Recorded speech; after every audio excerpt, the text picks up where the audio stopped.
à toutes, à tous. Et puis je vois quelques jeunes, quelques enfants, donc je suis tout à fait heureux.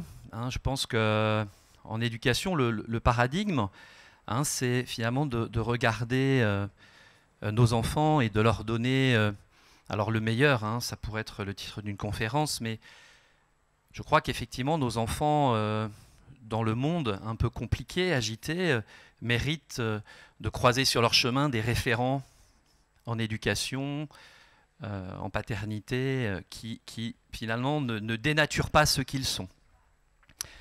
Donc je ne reprends pas les très belles paroles d'Armel Six hier hein, sur faire advenir ce qui est chez l'enfant, au cœur de l'enfant. Alors, je suis professeur des écoles à Gennevilliers, au milieu des grands ensembles. Donc je n'enseigne pas dans un cadre comme celui-ci. Et ce n'est pas un choix, on va dire, raisonné. Je me suis senti effectivement un petit peu appelé, un peu guidé à rester au cœur des grands ensembles. Et pourquoi je le découvre un peu quotidiennement pour, je crois, réenchanter une enfance qui n'attend que ça. Alors lorsque Julien m'a proposé d'intervenir aujourd'hui, il m'a demandé un intitulé et bien, j'ai choisi de parler du miracle de la vie et de cette affirmation que ce miracle repose sur chacun d'entre nous. Alors ce n'est pas de la pensée magique. Hein. Alors qu'est-ce que j'entends par miracle ? Bien, je vais essayer de le développer à partir de ma conduite de classe, à partir d'anecdotes, et puis aussi à partir d'axes de recherche qui me donnent à penser et qui me donnent à communiquer que nous n'avons rien à craindre, en fait. Hein, tout à l'heure, quand j'aborderai les concepts de l'astrophysique de façon très simple, hein, parce qu'il y a des enfants, eh bien, il nous sera peut-être donné déjà de penser qu'on n'a pas trop à s'inquiéter dans la mesure où on joue sa partition, on joue sa place, on prend sa place dans le vivant.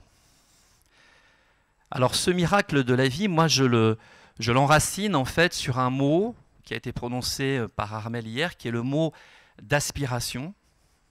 Hein, et on pourrait en donner un autre, c'est celui de désir. Deux exemples. Antoine de Saint-Exupéry, vous avez toutes et tous, et les enfants qui sont là, vous avez dû lire Le Petit Prince. Et ce qui m'a frappé à la lecture de cet ouvrage, c'est évidemment un ouvrage qui est sur la relation à soi, la relation au monde, la relation aussi au mystère, dont je parlerai tout à l'heure. Mais cette relation, finalement, elle s'enracine sur un désir. Ce désir, c'était le désir qu'avait Antoine de Saint-Exupéry quand il avait 6 ans. Hein, je vous rappelle à votre bonne mémoire, d'écolier, d'écolière, il voulait être non pas aviateur, mais il voulait être peintre, dessinateur, et il avait présenté aux adultes, passionné de golf, de cravate, de maison, etc.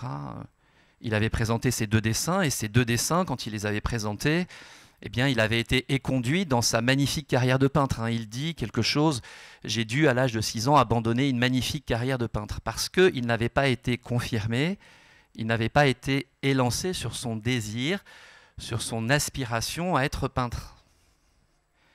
Et c'est 40 ans plus tard, dans le désert, qu'il croise la route d'un petit bonhomme, et ce petit bonhomme, le petit prince, les premières paroles, il le confirme sur cette identité de peintre qu'il avait finalement enfouie à l'intérieur de lui. Un autre exemple, moi, qui m'a touché en travaillant sur le réchauffement climatique avec mes élèves, c'est Jean-Baptiste Charcot, le commandant Charcot.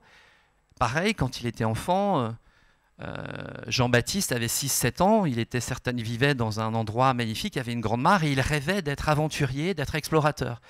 Toute sa famille le savait, et toute sa famille riait de lui.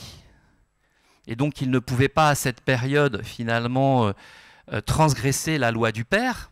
Hein, il fallait nécessairement qu'il soit médecin comme son papa. Donc monsieur Charcot, psychiatre de renom, et au moment où ce